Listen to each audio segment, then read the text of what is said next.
दोस्तों, मैं आपका दोस्त, आपका टीचर आदित्य सर। आज हम लोग देखेंगे BHU BCom एंट्रेंस 2013 का पार्ट 4। पार्ट 3 तक हम लोग का कंप्लीट हो चुका है। यदि आप लोग पार्ट 3 तक नहीं देखे हैं तो इसके डिस्क्रिप्शन बॉक्स में उसका लिंक है, आप पहले पार्ट 3 तक देख लीजिए। पार्ट 1, पार्ट 2, पार्ट 3, फिर आप पार्ट 4 देखेंगे, जिसमें हम लोग क्या देखेंगे, क्वेश्चन नंबर 91 से लेके क्वेश्चन नंबर 120 तक। चलिए स्टार्ट करते हैं हम लोग क्वेश्चन नंबर 91। क्वेश्चन नंबर 91 देखिए, सकल घरेलू उत्पाद के आधार पर कौन सा देश विश्व की सबसे बड़ी अर्थव्यवस्था है? तो बताइए इसका क्या है। तो समझिए, जीडीपी के मामले में अमेरिकी अर्थव्यवस्था दुनिया भर में शीर्ष पर बनी हुई है। मतलब समझ रहे, सबसे टॉप पे। 2018 में अमेरिका का जीडीपी जो था वो 20.5 लाख करोड़ डॉलर रहा, और अमेरिका के बाद दूसरे स्थान पर चीन है, जिसका है जीडीपी 13.6 लाख करोड़ डॉलर। तो इसका आंसर क्या हो जाएगा? अमेरिका। अच्छा, ये आप लोग कभी ये मत सोचिएगा कि हम जो डाटा 2018 का बताए हैं, लेकिन ये पेपर तो 2013 का है, तो उसके हिसाब से क्या होगा। तो 2013 के हिसाब से भी अगर आप देखेंगे तो जीडीपी में जो सबसे बड़ी अर्थव्यवस्था थी वो अमेरिका का था। तो परेशान मत होइएगा, इसका आंसर उस समय भी अमेरिका था, और इस समय जीडीपी के हिसाब से 2018 के हिसाब से भी अगर हम डाटा जो आपको बताएं हैं उसके हिसाब से भी क्या होगा, अमेरिका होगा। क्वेश्चन नंबर 92, कौन सा देश विश्व का सबसे बड़ा निर्यातक है? अमेरिका, भारत, दक्षिण कोरिया, चीन। तो जो सबसे बड़ा निर्यातक है उसका नाम है चीन। ठीक है। क्वेश्चन नंबर 93, भारत ने इस क्षेत्र में FDI की भागीदारी हाल में ही प्रारंभ की है। लौह एवं इस्पात, विद्युत, मल्टी ब्रांड रिटेल, कोयला। तो क्या होगा? Multi brand retail, option number 3। Question number 94, Turning Points पुस्तक के रचयिता कौन है? चेतन भगत है, option number 1 Chetan Bhagat, option number 2 Kiran Bedi, option number 3 doctor APJ Abdul Kalam, option number 4 RK Narayan. तो जो टर्निंग पॉइंट है वो उनके जो रचयिता हैं डॉक्टर APJ अब्दुल कलाम है। APJ अब्दुल कलाम जो हैं 2002 से लेकर 2007 तक हमारे भारत देश के राष्ट्रपति रहे, और इन 5 वर्षों के जो उनको अनुभव हुआ, ठीक है, उन 5 वर्षों के अनुभवों और चुनौतियों की कहानी उन्होंने कहाँ पे बताया? टर्निंग पॉइंट में। चलिए क्वेश्चन नंबर 95 देखिए, भारत में टाटा ग्रुप के नए प्रमुख कौन हैं? रतन टाटा, साइरस मिस्त्री, लक्ष्मी मित्तल, स्वराज पाल। तो कौन है बताइए? ऑप्शन नंबर 2 साइरस मिस्त्री। समझते हैं थोड़ा सा टाटा ग्रुप के बारे में, जानकारी आप लोग को हो जाएगा। टाटा समूह जो है एक निजी व्यावसायिक समूह है जिसका मुख्यालय मुंबई में है। वर्तमान में इनके अध्यक्ष रतन टाटा हैं। टाटा समूह के चेयरमैन रतन टाटा ने 28 दिसंबर 2012 को सायरन मिस्त्री को टाटा समूह का उत्तराधिकारी नियुक्त किया। कब किया सायरन मिस्त्री को बताइए? 28 दिसंबर 2012 को। और ये आप लोग का कौन सा सन का पेपर है? 2013 का। तो इसलिए इसका आंसर क्या होगा? साइरस मिस्त्री। क्वेश्चन नंबर 96, भारत में किस वर्ष उपभोक्ता संरक्षण अधिनियम पारित किया गया था? 1956 में, 1976 में, 1986 में, 1961 में। समझिए इसको, संसद ने दिसंबर 1986 को उपभोक्ता संरक्षण अधिनियम बनाया, जो 15 अप्रैल 1987 से लागू हो गया। तो जरा बताइए इसमें क्या पूछा था कि संरक्षण अधिनियम कब पारित हुआ? तो बताइए कौन सा होगा? Option number 3 1986। क्वेश्चन नंबर 97 देखिए, क्वेश्चन नंबर 97, भारत में प्रथम औद्योगिक नीति किस वर्ष लागू की गई? क्या पूछा गया? भारत में प्रथम औद्योगिक नीति किस वर्ष लागू की गई? तो सबसे पहले ये समझिए कि जब हमारा देश आज़ाद हुआ 1947 में, तो 1947 में स्वतंत्रता प्राप्ति के बाद से अब तक भारत में 6 बार औद्योगिक नीति की घोषणा हो गई है। कितनी बार हुई है? 6 बार। तो आइए पहले 6 बार के बारे में हम लोग थोड़ा सा समझते हैं। तो क्वेश्चन नंबर 97 का जो है हम यहाँ पे थोड़ा सा डिटेल कर रहे हैं आप लोग के लिए। तो समझिए, पहले जो नीति हुई थी, पहली औद्योगिक नीति, वो आया था 1948 में। दूसरी औद्योगिक नीति आई थी 1956 में, ठीक है। तीसरी औद्योगिक नीति आया था 1977 में। चौथी औद्योगिक नीति आया 1980 में। पांचवा औद्योगिक नीति कब आया? 1990 में। और ऐसे ही जब छठवां नीति आयोग आया औद्योगिक नीति तो कब आया? 1991 में, ठीक है। तो हमारे क्वेश्चन में क्या पूछा है? भारत में प्रथम औद्योगिक नीति किस वर्ष लागू की गई? तो देख लीजिए, पहला कब आया था? 1948 में। तो ऐसे आपके एग्जाम में दूसरा भी पूछ सकता है, तीसरा, चौथा। तो हम आप लोग को जानकारी के लिए 6 बता दिए। नेक्स्ट क्वेश्चन देखेंगे हम लोग 98। क्वेश्चन नंबर 98 देखिए, भारत में कब राष्ट्रीय ग्रामीण रोजगार कार्यक्रम लागू किया गया था? नवंबर 1978, अक्टूबर 1980, दिसंबर 1985, जनवरी 1990। तो बताइए कौन सा ऑप्शन हो जाएगा? ऑप्शन नंबर 3, दिसंबर 1985। क्वेश्चन नंबर 99, गैर प्रवासी भारतीय एनआरआई भारतीय निर्यात मूलक कंपनियों की क्षमता अंश पूंजी में इस सीमा तक विनियोग कर सकते हैं? 40%, 51%, 60%, 100%। तो कितना कर सकते हैं? 100%। Option number 4। क्वेश्चन नंबर 100 देखिए, क्वेश्चन नंबर 100, MRTP एक्ट का संबंध है विनियोजकों की सुरक्षा से, विदेशी विनिमय का नियमन से, पूंजी निर्गमन पर नियंत्रण से, एकाधिकारी तथा अनुचित व्यापार व्यवहारों का नियमन से। तो MRTP का जो संबंध है एकाधिकार तथा अनुचित व्यापार व्यवहारों का नियमन से। Option number 4। क्वेश्चन नंबर 101 देखिए, भारत में सबसे पुराना स्कंद विपणि कौन सा है? कोलकाता, मुंबई, चेन्नई, दिल्ली। तो कौन सा है सबसे पुराना जो स्कंद विपणि है? वो है Mumbai. Option number 2। Question number हम लोग कहाँ पे आ गए? 102 पे। क्वेश्चन नंबर 102 देखिए, निम्नांकित में से कौन माल आयात के लिए विदेशी मुद्रा स्वीकृत करता है? राष्ट्रीयकृत bank, EXIM bank, reserve bank of India, वित्त मंत्रालय। तो विदेशी मुद्रा जो स्वीकृत करता है आयात के लिए वो कौन करता है? पता है आप लोग को? नहीं पता है? रिजर्व बैंक ऑफ इंडिया करता है। Option number 3। क्वेश्चन नंबर 103 पे हम लोग आ गए, निम्नांकित में से कौन सी नियंत्रण तकनीक नहीं है? बजट, अनुशासनात्मक कार्यवाही, नीति, प्रशंसा। तो बताइए नियंत्रण तकनीक कौन सी नहीं है? ऑप्शन नंबर 4, प्रशंसा। क्वेश्चन नंबर 104, किस राज्य की सीमा उत्तर प्रदेश से नहीं लगती है? पंजाब, हरियाणा, मध्य प्रदेश, बिहार। तो किस राज्य की सीमा उत्तर प्रदेश से नहीं लगती है? Option number 1, Punjab. Question number 105 देखिए, 105, प्रतिभूतियों में यह सम्मिलित नहीं है?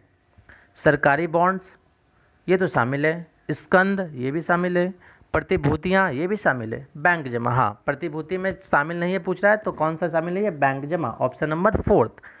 क्वेश्चन नंबर 106, वैज्ञानिक प्रबंध के जनक के रूप में कौन जाने जाते हैं? वेरी इंपॉर्टेंट क्वेश्चन है। वैज्ञानिक प्रबंध के जो पिता हैं वो किसने कहा जाता है? तो आप सभी को पता होगा कि वैज्ञानिक प्रबंध के जो पिता हैं, जनक हैं, वो किनको कहा जाता है? FW टेलर को। Option number 3।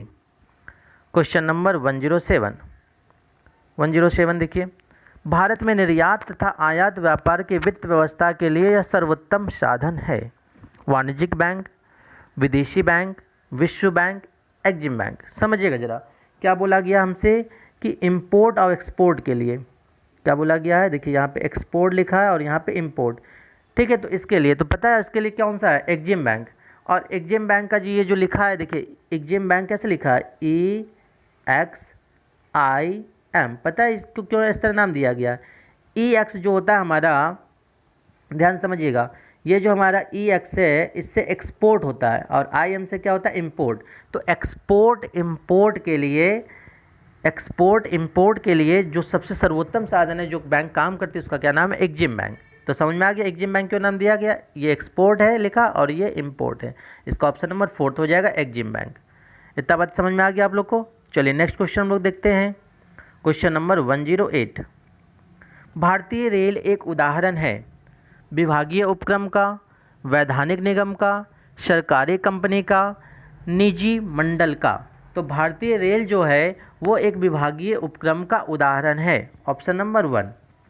क्वेश्चन नंबर 109, बाटा शो दुकान है, बाटा शो दुकान है उपभोक्ता सहकारी भंडार, विभागीय भंडार, श्रृंखलाबद्ध दुकानें, स्वतंत्र शाखा। तो बाटा शो जो है वो श्रृंखलाबद्ध दुकान, चेन शॉप के अंतर्गत आता है। Option number 3।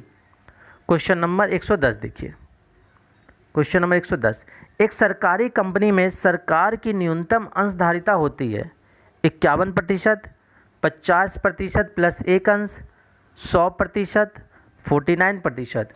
तो सरकारी कंपनी में जो सरकार की न्यूनतम अंशधारिता होती है वो होती है 51%। ज़रा ध्यान समझिएगा, 51% का मतलब ये है कि ये 51% जरूर नहीं है कि पूरा का पूरा सेंट्रल गवर्नमेंट का हो या पूरा का पूरा स्टेट गवर्नमेंट का हो, ठीक है ना। ये 51% में या तो सेंट्रल गवर्नमेंट भी हो सकता है, या तो स्टेट गवर्नमेंट, या तो बहुत सारे स्टेट गवर्नमेंट को मिला के 51% हो जाए, या तो कुछ हिस्सा हमारा सेंट्रल गवर्नमेंट का हो जाए, कुछ हिस्सा स्टेट गवर्नमेंट का हो जाए, ठीक है, कुछ हिस्सा हमारा क्या हो जाए, लोकल बॉडी का हो जाए। मतलब टोटल पूरा मिला के जो है हमारा कितना होना चाहिए, 51% होना चाहिए सरकार की हिस्सेदारी, तभी जाके वो सरकारी कंपनी मानी जाएगी, नहीं तो नहीं मानी जाएगी, ठीक है। क्वेश्चन नंबर 111, 12वीं पंचवर्षीय योजना की अवधि है। हमें ये पूछा गया 12वीं पंचवर्षीय योजना कब से लेके कब तक है, तो बताइए कब से कब तक है। 2012 से लेके 2017 तक था। तो ऑप्शन नंबर क्या हो जाएगा 111 का, ऑप्शन नंबर 2। नेक्स्ट क्वेश्चन हम लोग आ गए, क्वेश्चन नंबर 112, किस देश में विश्व के सर्वाधिक इंटरनेट उपभोक्ता हैं? अमेरिका, चीन, भारत, सिंगापुर। अब ध्यान समझिएगा, ये जिस वर्ष का पेपर है अर्थात 2013 का, उस समय जो विश्व का सर्वाधिक इंटरनेट उपभोक्ता था वो अमेरिका के थे। तो क्या हो जाएगा option number 1। Question number 113, Bharat में जहाज निर्माण का प्रमुख केंद्र है मुंबई, चेन्नई, विशाखापट्टनम, गोवा। तो जहाज निर्माण का जो प्रमुख केंद्र है वो विशाखापट्टनम है। Option number 3। Question number 114, Bharat में क्षेत्रफल की दृष्टि से कौन सा सबसे बड़ा राज्य है? मध्य प्रदेश, उत्तर प्रदेश, राजस्थान, बिहार। तो क्षेत्रफल की दृष्टि से जो सबसे बड़ा राज्य है भारत का वो है हमारा Rajasthan. Option number 3। Question number 115, कौन प्रथम भारतीय सम्मान से सम्मानित किया गया था? सॉरी, कौन प्रथम भारत रत्न, यहाँ क्या लिखा है भारत रत्न, ठीक है, भारत रत्न लिखा है। कौन प्रथम भारत रत्न सम्मान से सम्मानित किया गया था? Doctor Rajendra Prasad ji, Pandit Jawaharlal Nehru ji, doctor Zakir Hussain, doctor Radhakrishnan. तो सबसे पहले तो ये समझिए भारत रत्न होता क्या है, किसको दिया जाता है, कब से इसकी शुरुआत हुई, ये सारी चीज़ें हम लोग समझेंगे। तो समझिए, देश का सर्वोच्च नागरिक सम्मान भारत रत्न, समझ गए, देश का जो सर्वोच्च नागरिक सम्मान होता है उसका क्या नाम है, भारत रत्न। इसकी जो शुरुआत हुई थी वो हुई थी 1954 में। कब हुई थी? 1954 से हुई। और पहला भारत रत्न का सम्मान जो है वो किसको दिया गया था? डॉक्टर सर्वपल्ली राधाकृष्णन को, जो हमारे देश के क्या थे बताइए? डॉक्टर सर्वपल्ली राधाकृष्णन हमारे देश के दूसरे राष्ट्रपति थे और उनको ये सम्मान दिया गया था। कब दिया गया था? 1954 में, जब इसकी शुरुआत हुई थी। समझ में आ गया सबको? चलिए क्वेश्चन नंबर 116 देखिए जरा, भारत में 1 रुपये की मुद्रा को छोड़कर सभी मुद्राएं कौन जारी करता है? माने जितने भी तरह के नोट होते हैं उसमें से 1 रुपये के नोट को अगर छोड़ दिया जाए तो सारे नोट छापने का अधिकार किसके पास होता है? अथॉरिटी किसके पास है? तो रिजर्व बैंक ऑफ इंडिया के पास है। Option number 2।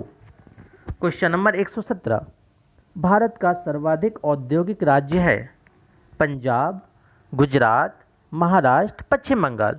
तो भारत का जो सर्वाधिक औद्योगिक राज्य है वो हमारा कौन सा है? महाराष्ट्र। क्वेश्चन नंबर 118, रामायण के रचयिता हैं गोस्वामी तुलसीदास, वाल्मीकि, वेद व्यास, दीनानाथ गोस्वामी। तो समझिए सबसे पहले तो थोड़ा सा रामायण के बारे में। रामायण जो है वो हिंदू रघुवंश के राजा राम की गाथा है। यह आदि कवि वाल्मीकि द्वारा लिखा गया, किसके द्वारा? वाल्मीकि द्वारा लिखा गया संस्कृत का एक अनुपम महाकाव्य स्मृति का अंग है। रामायण को आदि काव्य तथा वाल्मीकि को आदि कवि भी कहा जाता है। तो देखिए कितने क्वेश्चन हम आपको बता दिए। सबसे पहले ऐसे ही पूछा सकता है कि रामायण के रचयिता कौन है, ये पूछा है तो क्या हो जाएगा वाल्मीकि। अगर पूछ दे कि आदि कवि किसको कहते हैं तो भी वाल्मीकि। अगर पूछ दे कि आदि काव्य किसको कहते हैं तो रामायण को। बात समझ में आ गया। तो कई सारी चीज़ें, इसलिए केवल जो क्वेश्चन बोला गया केवल इसी को मत समझिए, इसके अलावा जो चीज़ हम समझा रहे हैं उसको भी आप कॉपी पे नोट करते जाइए, क्योंकि ज़रूरी नहीं एक डिक्टो ये क्वेश्चन आए, इससे रिलेटेड कोई भी क्वेश्चन आपके एग्जाम में आ सकते हैं। ठीक है, आइए क्वेश्चन नंबर 119 देखते हैं अब हम लोग। मोनालिसा किसका एक नाम है? प्रसिद्ध उपन्यास, प्रसिद्ध पेंटिंग, नृत्य नाटिका, प्रसिद्ध अभिनेत्री।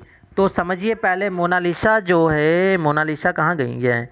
मोनालिसा जो है लियोनार्डो दा विंची के द्वारा कृत एक विश्व प्रसिद्ध चित्र है। यह एक विचारमग्न स्त्री का चित्रण है। किसका है? विचारमग्न स्त्री का, जो अत्यंत हल्की मुस्कान लिए हुए हैं। यह संसार की सबसे प्रसिद्ध पेंटिंग है, सबसे प्रसिद्ध पेंटिंग है। तो क्या हो जाएगा मोनालिसा का? ऑप्शन नंबर 2 प्रसिद्ध पेंटिंग। आज का लास्ट क्वेश्चन हम लोग का आ गया क्वेश्चन नंबर 120। रॉक गार्डन्स के लिए कौन सा स्थान प्रसिद्ध है? बेंगलुरु, चंडीगढ़, अहमदाबाद, लखनऊ। तो रॉक गार्डन के लिए जो प्रसिद्ध है वो है हमारा ऑप्शन नंबर 2 चंडीगढ़। इस तरह से हमारा 2013 का पार्ट जो हमारा 4th था, क्वेश्चन नंबर 91 से लेके क्वेश्चन नंबर 120 तक वो ख़त्म हो गया। आप लोग अगर और भी पेपर अगर देखना चाहते हैं तो आपको इसी चैनल पे प्लेलिस्ट पूरा बना हुआ है, उसमें जाके आप देख सकते हैं। अगर आप बिच्चू एग्ज़ाम कंपटीशन जो है बिच्चू बीकॉम एंट्रेंस का, उसको आप सही से क्वालिफाई करना चाहते हैं तो आपको प्रीवियस ईयर के पेपर ज़रूर देखने चाहिए, और प्रीवियस ईयर के पेपर हमारे इस चैनल पे आपको पूरे मिल जाएंगे। ठीक है, धन्यवाद।